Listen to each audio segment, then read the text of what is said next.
Okay, next nested quantifiers. Nested quantifiers andre enu? Nested quantifiers andre a nested quantifiers refers to a situation where two or more quantifiers appears in the same logical statement. ಅಂದ್ರೆ ಒಂದಕ್ಕಿಂತ ಜಾಸ್ತಿ ನಾವು ಕ್ವಾಂಟಿಫೈರ್ಸ್ same logical expression ಅಲ್ಲಿ use ಮಾಡಿದ್ರೆ ಅದಕ್ಕೆ nested ಕ್ವಾಂಟಿಫೈರ್ಸ್ ಅಂತೀವಿ. One side the scope of the ಅದರ ಅಂದ್ರೆ ಒಂದು ನಂತರ ಒಂದು, ಸೊ ದ ಸೀರೀಸ್ ಅದಕ್ಕೇನಂತೀವಿ ನಾವು ನೆಸ್ಟೆಡ್ ಕ್ವಾಂಟಿಫೈರ್ಸ್ ಅಂತ ಕರಿತೀವಿ.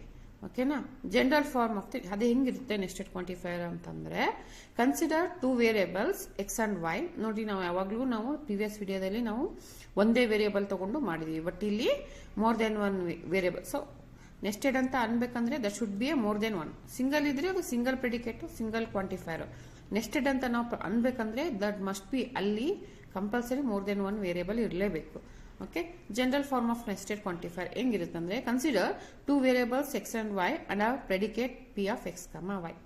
ಸಿ, ನಾವು ಎರಡು ವೇರಿಯೇಬಲ್ಸ್ ತಗೊಂಡಿವಲ್ಲ, ಅದಕ್ಕೆ ಪ್ರೆಡಿಕೇಟ್ ಹೆಂಗಿರುತ್ತೆ? P of x comma Y.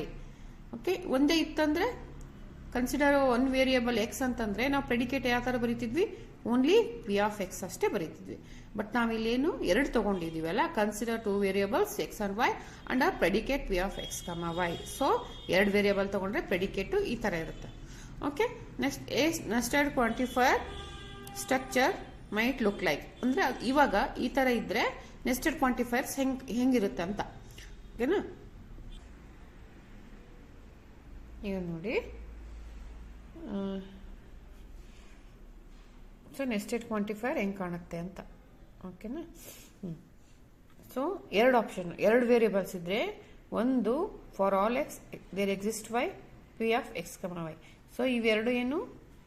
For all ಇದನ್ನು ಕ್ವಾಂಟಿಫೈಯರ್, ಓಕೆ, ಇದನ್ನು ಕ್ವಾಂಟಿಫೈಯರ್, ಮತ್ತೆ ಇದನ್ನು ಕ್ವಾಂಟಿಫೈಯರ್. ಇದು ಯೂನಿವರ್ಸಲ್ ಕ್ವಾಂಟಿಫೈಯರ್, ಇದು ದೇರ್ ಎಕ್ಸಿಸ್ಟ್ ಅಂದ್ರೆ ಎಕ್ಸಿಸ್ಟೆನ್ಷಿಯಲ್ ಕ್ವಾಂಟಿಫೈಯರ್. ಸೊ ಒಂದಕ್ಕಿಂತ ಜಾಸ್ತಿ ಐತಲ್ಲ, ಅದಕ್ಕೆ ಇದು it is called nested quantifier. ಇದು ಏನು? ಮತ್ತೆ ಇದು ಪ್ರೆಡಿಕೇಟ್. ಓಕೆ, ಸೇಮ್ ಇದನ್ನು ಅಷ್ಟೇ. ಇವೆರಡೂ there exist and for all, ಇವೆರಡು ಕ್ವಾಂಟಿಫೈಯರ್ಸ್, ಮತ್ತೆ ಇದು ಪ್ರೆಡಿಕೇಟ್. ಸೊ ಈ ಎರಡು ತರ ನಾವು ಎರಡು ವೇರಿಯೇಬಲ್ಸ್ ಇದ್ರೆ ಈ ತರ ನಾವು ಕಾಂಬಿನೇಷನ್ ಅಲ್ಲಿ ಯೂಸಿಂಗ್ ದ ಕ್ವಾಂಟಿಫೈಯರ್ಸ್ ಈ ತರ ನಾವು ಫಾರ್ಮ್ ಮಾಡ್ತೀವಿ. ಜನರಲ್ ಆಗಿ ಯಾವ ತರ ಓದ್ತೀವಿ ಅಂದ್ರೆ, for all x or for every x there is a y such that p of x comma y is true. ಅಂದ್ರೆ ಒಂದು ಡೊಮೈನ್ ಅಲ್ಲಿ ಫಾರ್ ಆಲ್ ಎಲ್ಲ ಎಕ್ಸ್ ಇದ್ರೆ ಅದು there exist at least y such that p of x comma y is true ಅಂತ ಇದು. Okay, next ಇದನ್ನ ಹೆಂಗ್ ಓದ್ತೀವಿ? There exist or there is a x for all y such that p of x comma y is true. Okay, such that p of x comma y is true ಅಂದ್ರೆ predicate true ಆಗಿರುತ್ತೆ. So ಇದು general form statement ಇದು. So ಈಗ ಒಂದು example ತಗೊಂಡು ನೋಡೋಣ, ಎರಡನ್ನೂ example ತಗೊಂಡು ನೋಡೋಣ. ಓಕೆ, ನಾವು ಈಗ ಇದನ್ನ ಡೊಮೈನ್ ಎಕ್ಸ್ ನ ಸ್ಟೂಡೆಂಟ್ಸ್ ಅಂತ ತಗೊಳ್ಳಿ. ಓಕೆ, ಈ ಎಕ್ಸಾಂಪಲ್ಗೆ ಮತ್ತೆ ವೈಗೆ ಕೋರ್ಸಸ್ ಅಂತ ತಗೊಳ್ಳಿ. ಕೋರ್ಸಸ್, ಡಿಫ್ರೆಂಟ್ ಕೋರ್ಸಸ್, ಇದು ವೈ, ಇದು ಎಕ್ಸ್. ಓಕೆ, ಈಗ ಇದನ್ನ ಅವ್ರು ಡೊಮೈನ್ ಕೊಟ್ರೆ ಇದನ್ನ ಹೆಂಗ್ ಓದ್ಬೇಕು ನಾವು?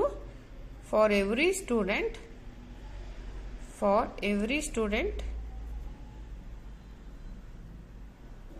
ಎಕ್ಸ್, ಇದು ಎದುರು ಸ್ಟೇಟ್ಮೆಂಟ್ ಆಯ್ತು, ಫಾರ್ ಆಲ್ ಎಕ್ಸ್ ಸ್ಟೇಟ್ಮೆಂಟ್ ಆಯ್ತು. ಯಾಕಂದ್ರೆ ಅವ್ರು ಡೊಮೈನ್ ಏನ್ ಕೊಟ್ಟಿದ್ದಾರೆ? ಎಕ್ಸ್ ಸ್ಟೂಡೆಂಟ್ ಕೊಟ್ಟಿದಾರಲ್ಲ, ವೈ ಅಂದ್ರೆ ಕೋರ್ಸಸ್ ಕೊಟ್ಟಿದ್ದಾರೆ. For every student x there is a course, there is a course y such that p of x comma y is true. ಅಂದ್ರೆ ಇಲ್ಲಿರತಕ್ಕಂಥ ಎಲ್ಲಾ ಸ್ಟೂಡೆಂಟು ಕಂಪಲ್ಸರಿ ಈ ವೈ ಸಬ್ಜೆಕ್ಟ್ ನ ಅವರು ತಗೊಂತಾರೆ ಅಥವಾ ಓದ್ತಾರೆ ಅಂತ ಇದು. ಸೊ ಇದು ನೆಸ್ಟೆಡ್ ಕ್ವಾಂಟಿಫೈರ್ ಒಂದು form. Next second one, there exist for all y p of x comma y ಇದೆ. So there exist for same example ತಗೊಳ್ಳಿ. ಇದು student domain. Okay, this is courses domain. Okay, ಅಂದರೆ domain ಅಂತ ಹೇಳಿದ್ದೀನಿ, group of elements ಅಂತ. Okay, ಈಗ there exist x for all y ಅಂದರೆ there exist x ಅಂದರೆ ದೇರ್ ಎಕ್ಸಿಸ್ಟ್ ಎಕ್ಸ್ ಅಂತ ಆದರೂ ಬರಿಬೋದು, ಅಥವಾ ದೇರ್ ಈಸ್ ಎ ಸ್ಟೂಡೆಂಟ್ ಅಂತಾನು ಬರಿಬೋದು. ನಿಮ್ಗೆ ಕನ್ಫ್ಯೂಸ್ ಆಗುತ್ತೆ ಅಂದರೆ ದೇರ್ ಎಕ್ಸಿಸ್ಟ್ ಸ್ಟೂಡೆಂಟ್ ಅಂತಾನು ಬರಿಬೋದು. ಸ್ಟೂಡೆಂಟ್ ನೆಕ್ಸ್ಟ್ ಏನು ಬರಿಬೇಕು, ಕಂಪಲ್ಸರಿ ವೇರಿಯಬಲ್ ಹಾಕಬೇಕು. That is there exist a student x such for all or for every course y such that p of x comma y is true. ಅಂದರೆ there exist at least ಇಲ್ಲಿ ಒಬ್ಬನು student ಎಲ್ಲ ಇಲ್ಲಿ Y courses ಇದಾವಲ್ಲ, ಎಲ್ಲ ಕೋರ್ಸಸ್ಸನ್ನು ಅವನು ತಗೊಂಡಿದ್ದಾನಂತ. ಇದರದ್ದು ಎಕ್ಸಾಕ್ಟ್ಲಿ ಅಪೋಸಿಟ್ ಇದು. ಸೊ ಈ ಥರ ಇದ್ರೆ ಏನಂತೀವಿ, ಒಂದು ಕ್ವಾಂಟಿಫೈರ್ ಅಲ್ಲಿ ಇನ್ಸೈಡ್ ದ ಅನದರ್ ಕ್ವಾಂಟಿಫೈರ್ ಇದ್ರೆ ಅದಕ್ಕೆ ನಾವೇನಂತ ಕರಿತೀವಿ, ನೆಸ್ಟೆಡ್ ಕ್ವಾಂಟಿಫೈರ್ಸ್ ಅಂತ ಕರಿತೇವೆ. ಓಕೆನಾ. ಈಗ ಅದರಲ್ಲಿ ನೆಸ್ಟೆಡ್ ಕ್ವಾಂಟಿಫೈರ್ ಅಲ್ಲಿ translating same normal predicate quantifier ಹೆಂಗಿತ್ತಲ್ಲ, ಟ್ರಾನ್ಸ್ಲೇಟಿಂಗ್ ಇಂಗ್ಲಿಷ್ ಅಂತ ಕೇಳ್ತಾರೆ, ಅಥವಾ ಟ್ರಾನ್ಸ್ಲೇಟ್ ಇಂಟು ಲಾಜಿಕಲ್ ಎಕ್ಸ್ಪ್ರೆಷನ್ ಅಂತ ಕೇಳ್ತಾರೆ ನೆಸ್ಟೆಡ್ ಕ್ವಾಂಟಿಫೈರ್ಸ್ ಅಲ್ಲೂ. ಸೊ ಎಕ್ಸಾಂಪಲ್ಸ್ ನೋಡೋಣ. ನೋಡಿ examples, translate nested quantifiers into English. ಅಂದರೆ ಇದು ನೋಡಿ, ಇದು ನೆಸ್ಟೆಡ್ ಕ್ವಾಂಟಿಫೈರ್ ಸ್ಟೇಟ್ಮೆಂಟ್ ಕೊಟ್ಟಿದ್ದಾರೆ ಅವರೇ, ಕೊಟ್ಟು ಮತ್ತೆ ಸಿ ಆಫ್ ಎಕ್ಸ್ ಅಂದರೆ ಏನು ಅಂದರೆ predicate. So c of x single predicate, f of x comma y is a double predicate. So single predicate ಅಂದರೆ ಮೀನಿಂಗು ಒಂದೇ ವೇರಿಯಬಲ್ ಐತಿ. ಇಲ್ಲಿ f of x comma y ಏನೈತಿ, ಮೋರ್ ದೆನ್ ಒನ್ ವೇರಿಯಬಲ್ ಅಂದರೆ 2 variable ಇದಾವೆ. Okay, ಇದನ್ನ ಅವರು ಈ ಸ್ಟೇಟ್ಮೆಂಟ್ ಕೊಟ್ಟು ಟ್ರಾನ್ಸ್ಲೇಟ್ ಇಂಟು ಇಂಗ್ಲೀಷ್ ಇದನ್ನ ಕೊಟ್ಟಿದ್ದೀವಿ ನಾವು, ಇದನ್ನ ನೋಡಿಕೊಂಡು ನೀವು ಇಂಗ್ಲೀಷಲ್ಲಿ ಸೆಂಟೆನ್ಸ್ ಫಾರ್ಮ್ ಮಾಡ್ರಿ ಅಂತ ಅದರ್ಥ.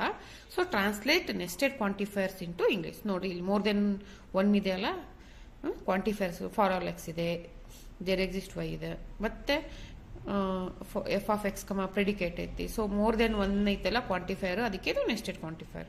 ಸೊ ಮತ್ತೆ ಏನು ಕೊಟ್ಟಿದ್ದಾರೆ ಕ್ವಶನ್ ಅಲ್ಲೇ, ಸಿ ಆಫ್ ಎಕ್ಸ್ ಅಂದ್ರೆ ಏನು ಕೊಟ್ಟಿದ್ದಾರೆ, ಎಕ್ಸ್ ಆಸ್ ಎ ಕಂಪ್ಯೂಟರ್ ಅಂತ. So x as a computer is a predicate, ಒಂದು ಪ್ರೆಡಿಕೇಟ್. ಇನ್ನೊಂದು ಯಾವ್ದು ಕೊಟ್ಟಿದ್ದಾರೆ ಅವರು, f of x comma y is x and y are friends ಅಂತ ಇದು ಕೊಟ್ಟಿದ್ದಾರೆ. ಕೊಟ್ಟು ಡೊಮೈನ್ ಏನು ಕೊಟ್ಟಿದ್ದಾರೆ ಅಂದ್ರೆ ಯಾವ ಗ್ರೂಪ್ ಅಲ್ಲಿ ಇದೆ ಅಂದ್ರೆ for both x and y variables all students in your class. Okay, domain ಏನು, all students in your class. Okay, ಎಲ್ಲ ಸ್ಟೂಡೆಂಟ್ಸು ನಿಮ್ಮ ಕ್ಲಾಸಲ್ಲಿ ಇರೋಂಥ ಸ್ಟೂಡೆಂಟ್ಸ್ಗೆ ಇದು ಅಪ್ಲೈ ಆಗುತ್ತೆ ಅಂತ. ಸೊ ಇದನ್ನ ನಾವು ಇಂಗ್ಲೀಷಲ್ಲಿ ಕನ್ವರ್ಟ್ ಮಾಡಬೇಕು. ಓಕೆ, ಹೆಂಗೆ ಮಾಡಬೇಕು, translating nested quantifiers into English. ಇದನ್ನ ನೋಡಿ question, for all x c of x. ನೋಡಿ ಇದು ಡಿಸ್ಟಿಂಕ್ಷನ್ ಅಲ್ಲ, ಲಾಜಿಕಲ್ ಎಕ್ಸ್ಪ್ರೆಷನ್ ಯೂಸ್ ಮಾಡಿದ್ದಾರೆ. ಡಿಸ್ಟಿಂಕ್ಷನ್ ಅಂದ್ರೆ or there exist y such that c of y and f of x comma y is true ಅಂತ ನಾವು ಅದನ್ನ ಬರಿಬೇಕು. ಅದನ್ನ ಹೆಂಗ್ ಬರಿಬೇಕು, ಸಿ ಫಾರ್ ಆಲ್ ಎಕ್ಸ್ ಅಲ್ಲ, ನಾವು ಫಾರ್ ಆಲ್ ಎಕ್ಸ್ ಅಂತಂದ್ರೆ ಫಾರ್ ಆಲ್ ಎಕ್ಸ್ ಅಂತ ಬರೆಯಕ್ ಬರಲ್ಲ. ಯಾಕಂದ್ರೆ ಇಲ್ಲಿ ಸ್ಟೂಡೆಂಟ್ ಅಂತ ಕೊಟ್ಟಿದಾರಲ್ಲ, ಸ್ಟೂಡೆಂಟ್ ಇನ್ ಯುವರ್ ಸ್ಕೂಲ್ ಅಂತ ಕೊಟ್ಟಿದ್ದಾರೆ. ಸೊ ನಾವೇನ್ ಬರಿಬೇಕು ಅವಾಗ, ಫಾರ್, ಸೊ ಇದನ್ನ ಬರಿತಿದ್ದೀನಿ ಇವಾಗ, for all x for every student, next ಏನ್ ಬರೀಬೇಕು, ಯಾವಾಗ್ಲೂ ಈ ಫಾರ್ ಎವ್ರಿ ಸ್ಟೂಡೆಂಟ್ ಆದ್ಮೇಲೆ ಇದು ವೇರಿಯಬಲ್ ಆಸ್ ಇಟ್ ಇಸ್ ಬರೀರಿ ಎಕ್ಸ್ ಆಯ್ತಾ. ಸೊ ಇದು ಫಾರ್ ಆಲ್ ಎಕ್ಸ್ ಆಯ್ತಿದ್ದು, ಫಾರ್ ಎವ್ರಿ ಸ್ಟೂಡೆಂಟ್ ಎಕ್ಸ್. ಮತ್ತೆ ಡೊಮೈನ್ ಬರೀಬೇಕು, ಎಲ್ಲಿ ಫಾರ್ ಎವ್ರಿ ಸ್ಟೂಡೆಂಟ್ ಎಕ್ಸ್ ಎಲ್ಲಿ ಅಂತಂದ್ರೆ ಡೊಮೈನ್ ಏನ್ ಕೊಟ್ಟಿದ್ದಾರೆ ಅವರು. ಸೊ ಇನ್ ಯುವರ್ ಸ್ಕೂಲ್ ಕೊಟ್ಟಿದಾರಲ್ಲ, for every student x in your school, domain ಬರೀಬೇಕು ಇನ್ ಯುವರ್ ಸ್ಕೂಲ್. ನೆಕ್ಸ್ಟ್ ಏನು, ಸಿ ಆಫ್ ಎಕ್ಸ್ ಕೊಟ್ಟಿದ್ದಾರೆ. ಸಿ ಆಫ್ ಎಕ್ಸ್ ಏನಿದೆ, ಸಿ ಆಫ್ ಎಕ್ಸ್ ಏನು, x has a computer. So x has a computer as it is ಬರೀಬೇಕು. ಮತ್ತೆ ಆಯ್ತಾ. So for all x ಆಯ್ತು, c of x. ಮತ್ತೇನು, disjunction ಐತಲ್ಲ. ಸೊ ಡಿಸ್ಜಂಕ್ಷನ್ ಅಂದ್ರೆ ಏನು, ಆರ್ ಆಪರೇಟರ್, ಆರ್. ಓಕೆ, ಡಿಸ್ಜಂಕ್ಷನ್. ಅದಾದ್ಮೇಲೆ ಏನಿದೆ, ದೇರ್ ಎಕ್ಸಿಸ್ಟ್ ಐತಿ. ದೇರ್ ಎಕ್ಸಿಸ್ಟ್ ಅಂದ್ರೆ ಅಥವಾ ದೇರ್ ಈಸ್ ಅ ಸ್ಟೂಡೆಂಟ್ ಅಂತಾನು ಬರೀಬಹುದು. So there is a student, there is a student. ಯಾವ student, y, student y such that ನೋಡಿ ಸಿ ಆಫ್ ವೈ ಕೊಟ್ಟಿದಾರಲ್ಲ, ಇಲ್ಲಿ ನೋಡಿ ಅವರು ನೋಡಿ ಕ್ವಶನ್ ಅವರು ಕನ್ಫ್ಯೂಸ್ ಆಗಿ ಕೊಟ್ಟಿದ್ದಾರೆ, ಅಂದ್ರೆ ಟ್ರಿಕ್ಕಿ ಕೊಟ್ಟಿದ್ದಾರೆ. ಓನ್ಲಿ ಸಿ ಆಫ್ ಎಕ್ಸ್ ಅಷ್ಟೇ ಕೊಟ್ಟಾರೆ. ನಾವು ಅರ್ಥ ಮಾಡ್ಕೋಬೇಕು, ಸಿ ಆಫ್ ವೈ ಅಂದ್ರೆ ಇಲ್ಲಿ ಕೊಟ್ಟೇ ಇಲ್ಲಲ್ಲ ಸಿ ಆಫ್ ವೈ ಅಂತ ಕನ್ಫ್ಯೂಸ್ ಮಾಡ್ಕೋಬಾರ್ದು ಅಥವಾ ಹೆದರ್ಬಾರ್ದು. ಸಿ ಆಫ್ ಎಕ್ಸ್ ಕೊಟ್ಟಾರ ಅಂತಂದ್ರೆ ಸಿ ಆಫ್ ವೈ ಏನಿಲ್ಲ, ವೇರಿಯೇಬಲ್ ಒಂದೇ ಚೇಂಜ್ ಮಾಡಿದಾರೆ ಅವರು. ಸೊ ಸಿ ಆಫ್ ವೈ ಏನು ಸೇಮೆ. ಸಿ ಆಫ್ ವೈ ಏನಿರುತ್ತೆ, ವೈ ಹ್ಯಾಸ್ ಅ ಕಂಪ್ಯೂಟರ್ ಅಷ್ಟೇ. ಸಿ ಆಫ್ ಎಕ್ಸ್ ಏನು, ಎಕ್ಸ್ ಹ್ಯಾಸ್ ಅ ಕಂಪ್ಯೂಟರ್ ಅಂತ ಅವ್ರು ಕೊಟ್ರೆ, ಸಿ ಆಫ್ ವೈ ನೀವೇನ್ ಅನ್ಕೋಬೇಕು, ಸಿ ಆಫ್ ವೈ ಅಂದ್ರೆ ವೈ ಹ್ಯಾಸ್ ಅ ಕಂಪ್ಯೂಟರ್ ಅಂತ ನೀವು ಅರ್ಥ ಮಾಡ್ಕೊಂಡು ಅದನ್ನ ಬರೀಬೇಕು. Such that y has a computer. ಏನಿಲ್ಲ, ಈ ವೇರಿಯೇಬಲ್ ಬದಲು ಎಕ್ಸ್ ಬದಲು ವೈ ಇದೆ ಅಷ್ಟೇ. Y has a computer, y has a computer. ಮತ್ತೇನಿದೆ, ಸಿ ಆಫ್ ವೈ ಆದ್ಮೇಲೆ ಇದೇನಿದು ಕಂಜಂಕ್ಷನ್ ಇದಲ್ಲ. ಕಂಜಂಕ್ಷನ್ ಅಂದ್ರೆ ಏನು, and. So and operator, and ಅಂತ ಬರೀಬೇಕು. Next f of x comma y ಇದೆ. F of x comma y ಏನು, x and y are friends. X and y are friends. So ಇದು English transformation for nested quantifier to English transformation. ಏನು ಇದನ್ನ ಅವ್ರು logical expression ಅಲ್ಲಿ ಕೊಟ್ಟಿದ್ರು, ನಾವು ಅದನ್ನ ಇಂಗ್ಲಿಷ್ ಅಲ್ಲಾಗಿ ಇಂಗ್ಲಿಷ್ ಸೆಂಟೆನ್ಸ್ ಕನ್ವರ್ಟ್ ಮಾಡಿದ್ವಿ. ಫಾರ್ ಆಲ್ ಎಕ್ಸ್ ಅಂದ್ರೆ for every student x in your school domain ಬರೀಬೇಕು. ಸಿ ಆಫ್ ಎಕ್ಸ್ ಅಂದ್ರೆ x as a computer. So logical expression ಇದೆ. ಸೊ ಲಾಜಿಕಲ್ ಡಿಸ್ಟಿಂಕ್ಷನ್ ಇತ್ತಲ್ಲ, ಅದಕ್ಕೆ ಆರ್ ಬರೆದಿದ್ದೀನಿ. Next there exist y. There exist y ಅಂದ್ರೆ there is a student y such that c of Y ಅಂದ್ರೆ c of x ಇದೆ, x has a computer. So c of y ಇದೆ, ಅದಕ್ಕೆ y has a computer. Y has a computer such and f of x comma y ಅಂದ್ರೆ x and y are friends. ಇಷ್ಟೇ. So ಇದನ್ನ ನೋಡಿಕೊಂಡು ನಿಮ್ಗೆ ಪ್ರೆಡಿಕೇಟ್ಸ್ ಕ್ವಾಂಟಿಫೈರ್ಸ್ ಪ್ರೆಡಿಕೇಟ್ಸ್ statement ಗೊತ್ತಿದ್ರೆ ನೀವು ಮತ್ತೆ ಇದು ಯೂನಿವರ್ಸಲ್ಲೋ ಅಥವಾ ದೇರ್ ಎಕ್ಸಿಸ್ಟ್ ಏನಂತ ಗೊತ್ತಿದ್ರೆ ನೀವು ಇದನ್ನ ಈಸಿಯಾಗಿ ಸಾಲ್ವ್ ಮಾಡ್ಬೋದು. ಓಕೆನಾ. Okay, next negating nested quantifiers ಅಂದ್ರೆ ನೆಗೆಟಿಂಗ್ ಅಂದ್ರೆ ಅದನ್ನ ನೆಗೆಟ್ ಮಾಡೋದು, ನೆಗೇಷನ್ ಮಾಡೋದು. ಸೊ ನೆಗೇಷನ್ ಮಾಡ್ಬೇಕಾದ್ರೆ ಸೊ ಫಾರ್ ಆಲ್ ಇದೇನಾಗುತ್ತೆ, ದೇರ್ ಎಕ್ಸಿಸ್ಟ್ ಆಗುತ್ತೆ. ಮತ್ತೆ ದೇರ್ ಎಕ್ಸಿಸ್ಟ್ ಇದ್ರೆ ಸ್ಟೇಟ್ಮೆಂಟ್ ಅಲ್ಲಿ ಅದು ಫಾರ್ ಆಲ್ ಆಗುತ್ತೆ. So that is called negating. ಅದು ಅಪೋಸಿಟ್ ಆಗುತ್ತೆ. ಓಕೆ, ಸೊ ನೋಡಿ ಇಲ್ಲಿ for all negation of for all x p of x ಇದ್ರದ್ದು ಈಕ್ವಲೆಂಟ್ ಏನಂದ್ರೆ negation of for all x ಏನಾಗಿದೆ, ಇಲ್ಲಿ ದೇರ್ ಎಕ್ಸಿಸ್ಟ್ ಎಕ್ಸ್ ಆಗಿದೆ ಅಲ್ಲ. So negation of for all x ಯಾವಾಗಲೂ ದೇರ್ ಎಕ್ಸಿಸ್ಟ್ ಎಕ್ಸ್ ಆಗುತ್ತೆ. ಸೊ ಇದು ಮತ್ತೆ ಇನ್ಸೈಡ್ ಹೋದ್ರೆ negation of p x. So ಇದು negation of for all x p of x logical equivalent to there exist x negation of p of x. Similarly ಹಂಗೇನೆ negation of there exist x p of x ಇದ್ರೆ ಏನಾಗುತ್ತದು negation of there exist for all x ಆಗುತ್ತೆ. Negation of there exist x for all x ಆಗುತ್ತೆ. ಮತ್ತೆ ಇದು inside ಹೋದ್ರೆ negation of p of x ಆಗುತ್ತೆ. So example ನೋಡಿ ಇಲ್ಲಿ ಏನ್ ಕೊಟ್ಟಿದ್ದಾರೆ ಅವರು, for all x there exist y x y is equal to 1 where domain ಏನ್ ಕೊಟ್ಟಿದ್ದಾರೆ ಅವರು, ಡೊಮೈನ್ ರಿಯಲ್ ನಂಬರ್ ಕೊಟ್ಟಿದ್ದಾರೆ. Okay, real numbers domain. So ಇದನ್ನ ಅಪ್ಲೈ ನೆಗೇಷನ್. ಸೊ ಇದನ್ನ ನೆಗೇಷನ್ ಮಾಡಿ ಇದರದ್ದು ಆನ್ಸರ್ ಬರೀರಿ ಅಂತ ಕ್ವಶನ್ ಕೇಳಿದಾರೆ ಅವರು. ಓಕೆ, ಅಂದ್ರೆ express the negation of statement for all x there exist y x y is equal to 0 so that no negation precedes quantifier ಅಂತ. ಅಂದ್ರೆ ನೆಗೇಷನ್ ಮಾಡಿ ಇದನ್ನ ಆನ್ಸರ್ ಬರೀರಿ ಅಂತ. So apply negation first step ಏನ್ ಗೊತ್ತಾ, ನೆಗೇಷನ್ ಬರೀಬೇಕು. So negation for all x there exist y so x y is equal to 1. ಹೌದಾ. ಈಗ ಯಾವಾಗ್ಲೂ ಔಟರ್ ಮೋಸ್ಟ್ ಇಂದ ನೆಗೇಷನ್ ಮಾಡ್ಕೊಂತ ಹೋಗ್ಬೇಕು. Negation of for all x ಏನಾಗುತ್ತೆ, ದೇರ್ ಎಕ್ಸಿಸ್ಟ್ ಎಕ್ಸ್ ಆಗುತ್ತೆ. There exist X.